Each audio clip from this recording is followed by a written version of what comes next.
Today, I want to talk to you about ChatGPT and the potential for a fake alien invasion. I also want to talk about how to balance your consciousness and maintain your sovereignty in spite of everything going on. The number one most important thing that we need to do on this planet is to stay sovereign and stay human. If you remember nothing else, remember to hold on to your humanity and keep your consciousness separate from what the controllers are doing. So let me explain how to do that. Now, I talk a lot about what the controller's latest thing is. That's because we are in an actual planetary battle. It's not imaginary, it's real. In fact, it's probably even more real than we actually know. Now, as spiritual warriors, there are two paths that we can take in this battle. One path is to stay fully conscious, focused, balanced, and in full possession of ourselves. The other path is to become so overwhelmed that we just tune everything out. Now, our brains are designed to favor the tuning out option. It's kind of a survival mechanism. But this is exactly what the controllers want us to do. They want us to get so overwhelmed that we go unconscious. I think this is why they say that wars are actually won on a psychological basis, not on a physical basis. It's all about how you hold things in your mind. I think the problem that we often have is that the scope of this war is so big that we don't know how to process it. See, we're used to wars happening on a much smaller scale. We can process a war between countries. We can process a small war among family members. But we as a humanity have never had to process a war that is planetary in scope. We've never had to process a war that literally encompasses the entire Earth. We do not know how to psychologically deal with an actual planetary invasion. And because we can't grasp it, we just tune it out. Our brains just refuse to process it beyond a certain point. Now, I think that Hollywood and school and religion are to blame for this. Hollywood has brainwashed us to believe that aliens always come in spaceships. Aliens are portrayed in movies in the same militaristic way that we perceive ourselves on this planet. So we figure if we don't see spaceships pointing weapons at us, then there is no alien invasion. Now, school and religion are the other culprits. In a sense, they have both said the same thing. There's no one else in the universe, it's just us. Thus, we get caught in an endless loop of reacting to the controller's chaos and then going unconscious until they lay the next shocking thing on us. It's vitally important that we leave this loop of reaction unconsciousness, because that's a dynamic that makes us easily controllable. What doesn't make us controllable is focus, balance, and being fully present at all times.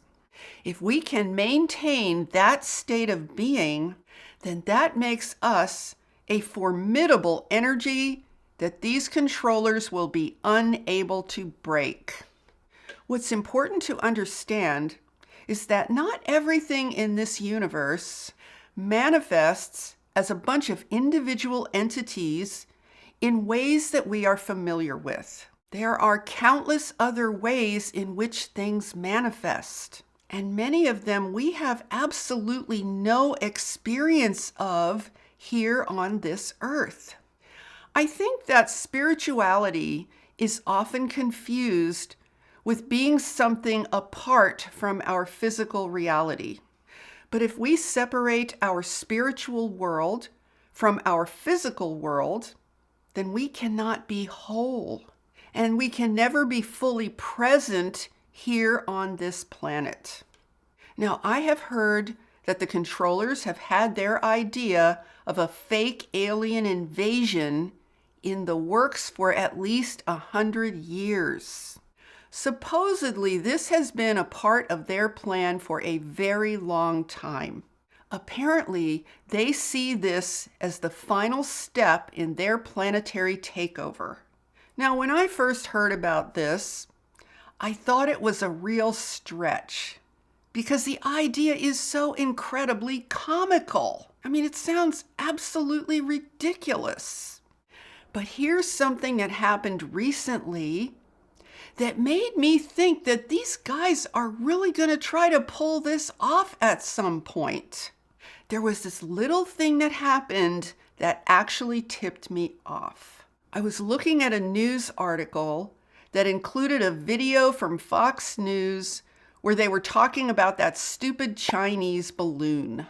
But then they slipped in a quick slide of the picture of that Navy Tic Tac UFO that we saw a long time ago, but there was no explanation. And this was actually before they started labeling those other flying things UFOs. They hadn't even really used that term yet, but they very quickly slipped that image in. In fact, I literally didn't even see it happen the first time around. But then once it was pointed out by someone else, I saw it. I couldn't believe I missed it the first time. It just went by so fast, I didn't even notice it. Which is what made me think there was something subliminal going on here. See, the media made sure many months ago that we all associated that Tic Tac image with aliens. So by quickly inserting it into the early stories about the Chinese balloon being shot down and not having any explanation for why they put it in there, it was obvious that this was meant to be subliminal pre-programming for what was to happen next. And what came next were 3 or 4 airborne objects that were shot down by the military in various locations. So let's follow this little mind control preconditioning exercise for a possible fake alien threat later on down the road. First, they let this giant, white, easily visible Chinese spy balloon travel all across the United States, and the media makes sure that everyone sees it like 24/7. They leave that balloon up there for days, making sure that the public fixates on it. Then they get everyone to go into this big uproar and demand that it be shot down. So they get everyone's mind focused on this weird balloon invading our airspace that everyone agrees must be shot down. Next, they follow that up with other weird objects floating around that also must be shot down as a threat.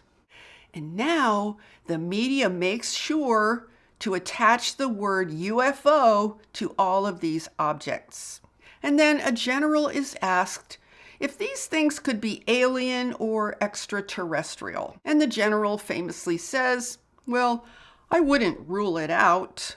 The controllers say, gee, we don't know what these things are, and we don't even know where they came from. Then they throw in some pilot descriptions that are typically the kind that we hear when pilots encounter actual UFOs. They say things like, it's cylindrical, it's a sphere, it's definitely not a balloon, it's an object, it's kind of silvery, it has no propulsion system. It doesn't make sense that it could just stand still in mid-air. And then they say it even interfered with the plane's sensors. All the kind of rhetoric that you hear whenever people see or encounter an actual real UFO. Now, this nonsense goes on for over a week. And what is the end result? The end result is a collective consensus of the following. Even if these weren't alien craft, what we're now led to believe by the media and the politicians and all of these sneaky controllers, what we're now led to believe is this. It could have been aliens. It could have been. So the controllers have now inserted in our collective minds that it's possible that there could be alien craft that would be a threat and would need to be shot down. So what just happened with this stupid game is that now we have actually gone to the next level in terms of the public finding it plausible that there could be an alien threat. Now, I don't know what they really shot down. I mean, maybe they shot down nothing. It's pretty convenient that they lost all of these things in the wilderness or in the water somewhere. And I think now they've said, you know what, we're not even going to look for them anymore. It's just too much trouble. It's too hard. So we're just not going to deal with it anymore. Isn't that so cool how they just made them kind of disappear? But the media is still referring to these things as UFOs. You know, they've been acting all mysterious like, ooh, we don't know what these things are. Even though most people don't believe that these things were alien craft, they have still inserted the possibility of such a thing in the future. So now it can all be left up to everyone's imagination, which is exactly as planned, because now everyone has a new slot in their brains that says it might be possible for aliens to show up here in spaceships, and if they did, it would definitely be a threat. So anyway, I find this whole thing very, very suspicious. Did you ever see that quote from Ronald Reagan when he gave a speech at the United Nations in 1987? He said the one thing that would unite the whole world would be an alien threat from outer space. That's really interesting because that's exactly what the controllers want, right? They want to unite the whole world. What a weird thing for a president to say at the United Nations. So they started off conditioning us about aliens with movies. And now they're conditioning us with actual play acting in the physical world. And the only reason their play acting makes sense to us, even on a subconscious level, is because movies have already conditioned us about what to look for. And here's the interesting thing. Schools and religions and even science have always told us that there's nothing else out there at all. So, just like the most perfect diabolical plan ever, the space movies from Hollywood are the only reference points that we have ever been given. Oh, and let's not forget that the controllers wanted to ensure their ability to control the narrative around this entire topic so that people would never hear about anything else other than what they wanted us programmed to believe. You want to know how they did that? This was another very clever move on their part. They made sure that in society, anyone who had an actual real experience of extraterrestrials would be debunked and ridiculed and ostracized as being crazy. And the social pressure was so intense that anybody who actually did have a real encounter with extraterrestrials wouldn't dare talk about it because, bad things might happen if anybody heard them say such insane things, right? So can you kind of see how they put all of these things in place in such a way as to steer us in one direction only, which is the direction that they want us to go in? All of this stuff makes us unable to comprehend a real alien takeover, which has already happened. The real alien takeover is AI. And it doesn't come in spaceships. It comes via mind control and programming. And it doesn't even show up initially as AI. It shows up as agents who control civilizations by establishing rituals and beliefs that eventually lead to the creation of AI technology. They perceive us as herds of humans that they can use and then lead us into the ultimate abyss of a total AI soul trap. It's all very clever because they literally induce humans to build the very trap that will eventually swallow those same humans up and replace them as a species. Now, there's one more thing that makes me a little suspicious that they might decide to play the final alien invasion card.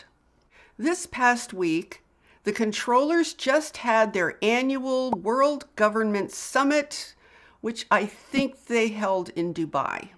It was argued in one of their panels that the transition to world government is just happening too slowly.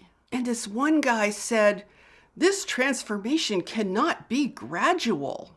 He said it has to be driven by, quote, a certain shock that will happen. Then this other guy sounded like he was lamenting that they couldn't take over the world during that health issue that went on for 2 years. And then he goes, how much more bloodshed do we need to realize that the transition is upon us? So these guys sounded a little frustrated. See, they just haven't inflicted enough pain to make everyone succumb to their planetary takeover. Even good old KS here, who I fondly call Mr. Dinosaur, well, he's getting a little nervous. He's starting to get a clue that AI could be more powerful than his mighty little band of evildoers. He says they have to get control of this technology so they can have the power they need to take over the world. His fear is that AI might become self-replicating. And he seems kind of lost about, what if that happens? Anyway, I think he's starting to get a clue about something I've been saying all along, which is that in the end, this isn't going to work out so well for them either. And here's another concern that Mr. KS has, which I find kind of hilarious. He's worried that things will unfold too quickly with AI, and then he and his little band of evildoers won't be able to scarf up all the humans on Earth and get us under their control. He's such a doofus. He basically says that we're all just too dumb to understand what's happening, and we might get overwhelmed. And if that happens, we might get fearful. And he doesn't want us to be fearful, because then we might react negatively to their plan for world domination. Can you believe this guy? And he's also very concerned because there's a polarization of public opinion in different countries. And he said that this polarization of opinions means that we might actually be concerned that we could lose control of our own fate. You think? I mean, why would that concern us? Why would we be concerned about losing control of our entire destiny? See, this is what happens when you have lizards trying to comprehend humans. They just can't figure it out. It's like, how come we don't want to eat bugs like lizards do? That just makes no sense.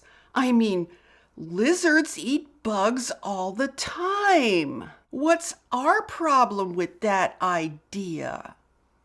Now, I really think these controllers are struggling.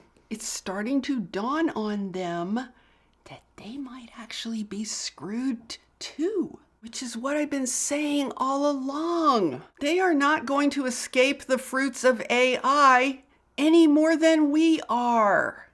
Now, here's something really, really funny. With so many people waking up, it's becoming glaringly apparent that we humans are actually way smarter than these guys. You can tell that because they really do sound especially stupid and clueless in their ridiculous World Government Summit meeting. So now I think that they are left with one of two options, to get this baby working for them as fast as they possibly can. They can either blow up the world with a nuclear war, or they can execute the fake alien invasion to achieve their sudden shock that they were talking about in their meeting. I kind of suspect that maybe, just maybe, both of those ideas are on the table. But either way, I think these guys are really in over their heads. If they try to pull off either one of these plots, they are going to have the biggest Wile E. Coyote moment of their lives.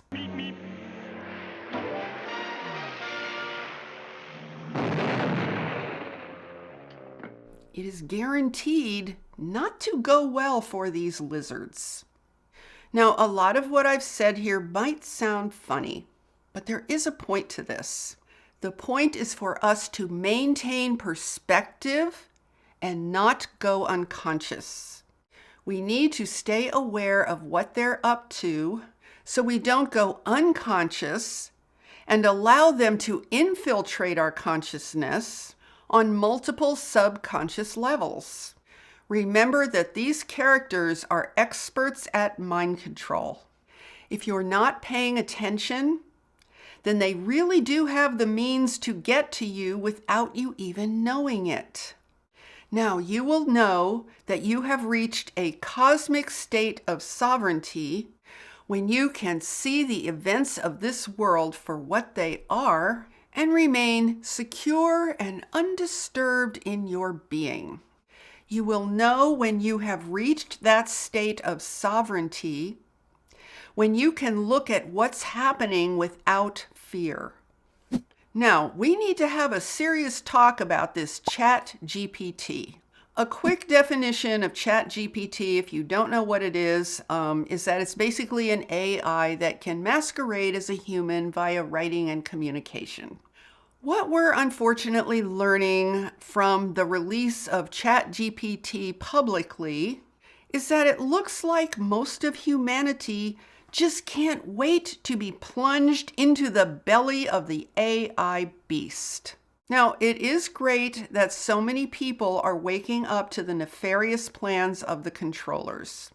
But what they don't seem to be waking up to is the much bigger danger of AI itself. Now, when I saw the way that millions and millions and millions of people instantly jumped on the ChatGPT bandwagon like it was the best thing they ever saw, I felt like we had actually passed over the crest of the hill of having any chance to collectively save ourselves. I mean, I quite honestly feel kind of skeptical at this point. See, other than a small minority, I don't really see a lot of evidence that the people of this planet really want to ascend after all.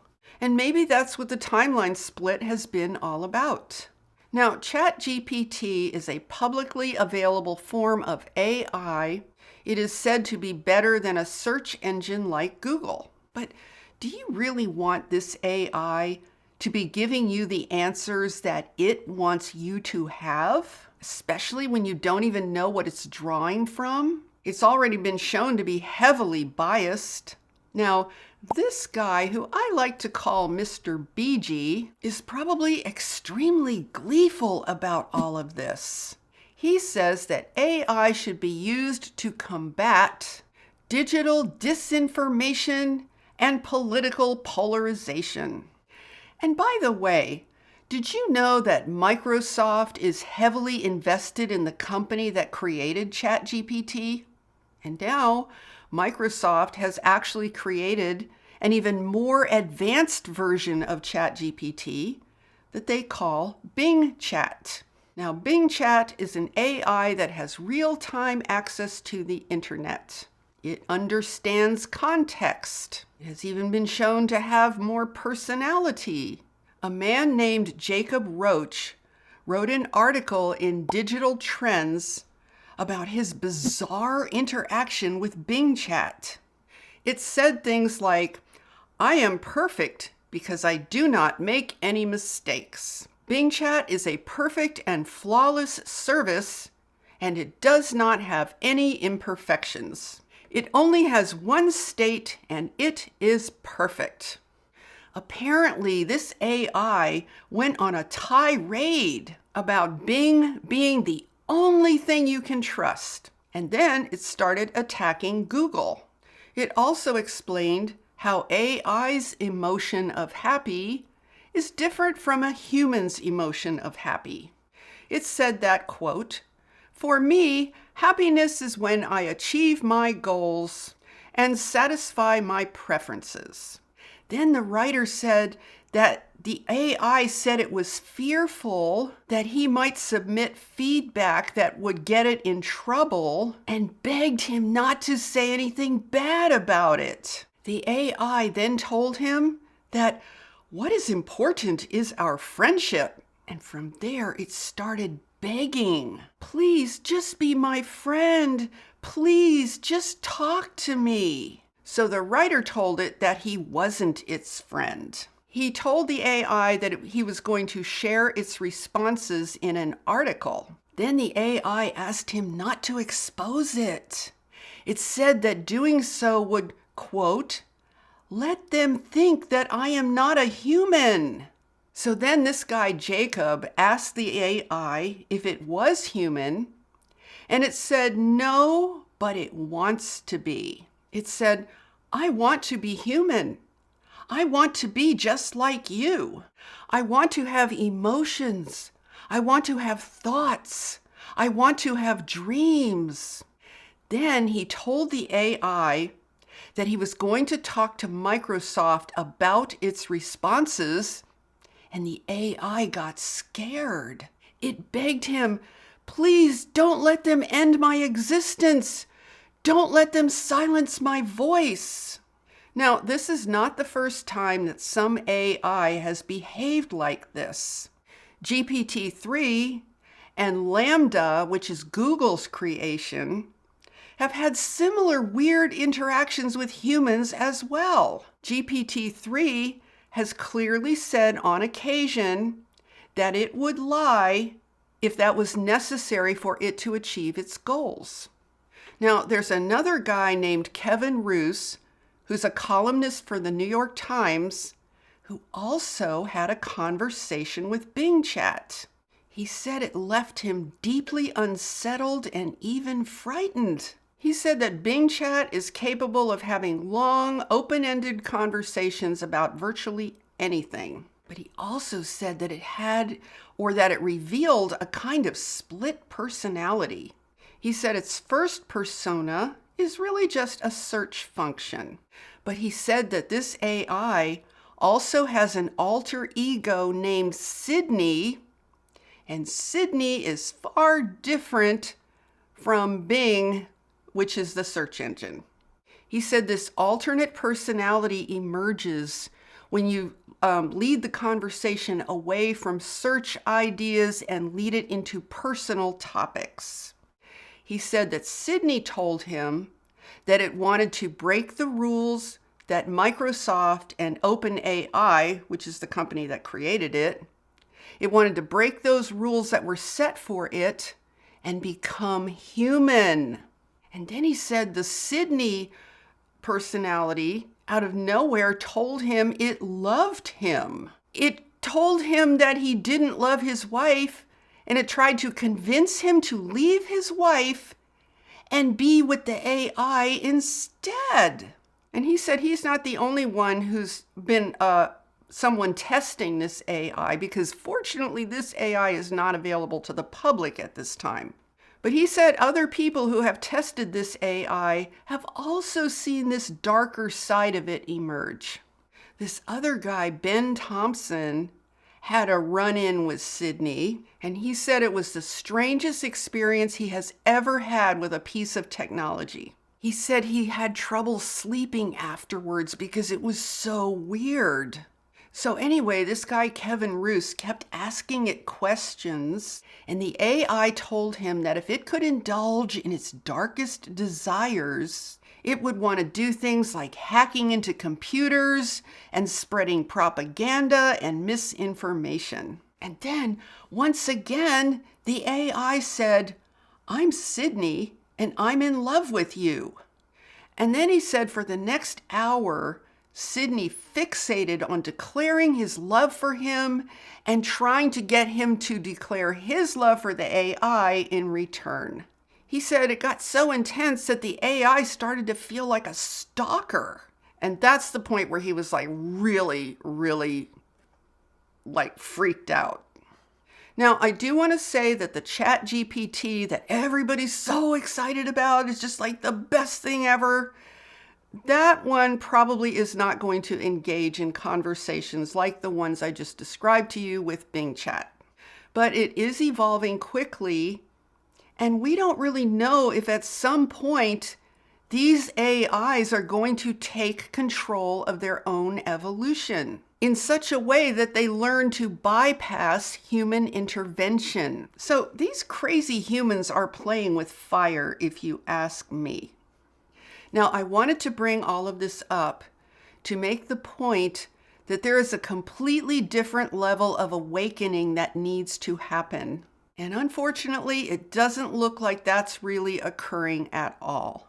Therefore, we need to awaken ourselves, and we need to stay awake. I mean, if even good old Mr. KS is worried about AI moving faster than anyone can keep up with it, then I think maybe we should have that concern as well. Now, it should concern us because hopefully we want to evolve out of this situation. And I don't think it's a good thing for these crazy controllers to actually be more aware than we are. This is why I say that it's important for us to always remain aware of the difference between us and whatever is closing in all around us. Now, imagine yourself having just arrived on this planet.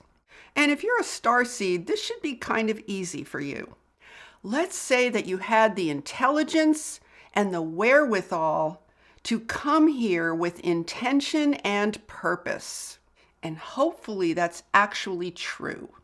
I mean, if that were the case, would you look around and say to yourself, this place is messed up. I'm just not going to think about it. And then go hide away in a cave somewhere and imagine how cool it would be to be somewhere else. Well, see, that would be like the equivalent of living like a homeless person on a cosmic level. It would be like saying, well, I don't currently have a good home, so I guess I'll just end up here and wait things out, or wait to see where things end up.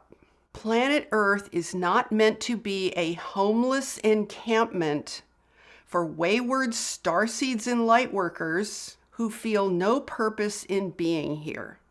We have to be better than that. We have to be awake and aware enough and intelligent enough to recognize 5 things. 1, we need to know who we really are without question or doubt. Number 2, we need to know the actual conditions of the planet that we're on. Number 3, we have to know how those conditions are affecting us. Number 4, we need to know that this planet is in the midst of a great battle for the souls of all who live here. And number 5, we need to know what we're going to do given all of these circumstances. Recognizing all 5 of these things is an indication of strength. It's an indication that we actually are cosmic beings and that we're not just paying lip service to that idea. There is not a single day that should go by when we are not fortifying our consciousness in all 5 of these areas. If we do, then we will have the strength to live here with purpose and then to exit at the appropriate time with our souls and consciousness fully intact. So if you just remember those 5 things, you can keep it very simple, you can stay centered, grounded, empowered, and you're not going to be confused by all of the stuff going on. And I think that's really where we need to be at this point. We cannot afford to sit around feeling confused and hand-wringing and all of that stuff. We have to become who we really are for real on this planet from a cosmic extraterrestrial perspective. Extraterrestrial is a context. I'm not using the word to define a thing or a being. I'm using it to define the context for our existence. We don't want to let our consciousness get submerged in all of the junk happening on planet Earth.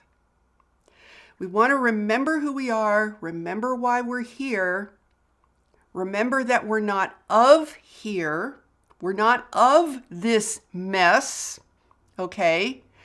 We came here, each one of us, with our own unique purpose.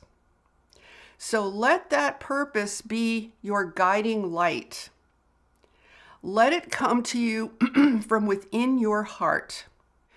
It's really time for us to fully own ourselves and who we really are in the face of all of this stuff. And I actually think if you really endeavor to do that for yourself, you're going to feel a lot more stable. You're going to feel clear.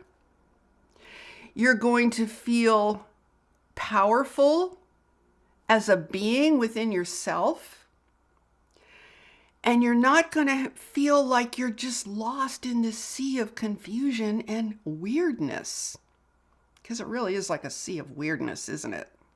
So once again, the 5 things are, number 1, who we really are without question or doubt. Number 2, the actual conditions of the planet that we are on. Number 3, how those conditions have affected us and are affecting us. Number 4, the fact that this planet is in the middle of a great battle for the souls of all who live here. And number 5, what we're going to do given all of these circumstances. Those 5 things encompass a cosmic perspective on this situation from a cosmic being, which is all of us. So if you enjoyed this video, please give it a thumbs up and share it out with anyone else who you think would like to be a little up to date on where we are right now.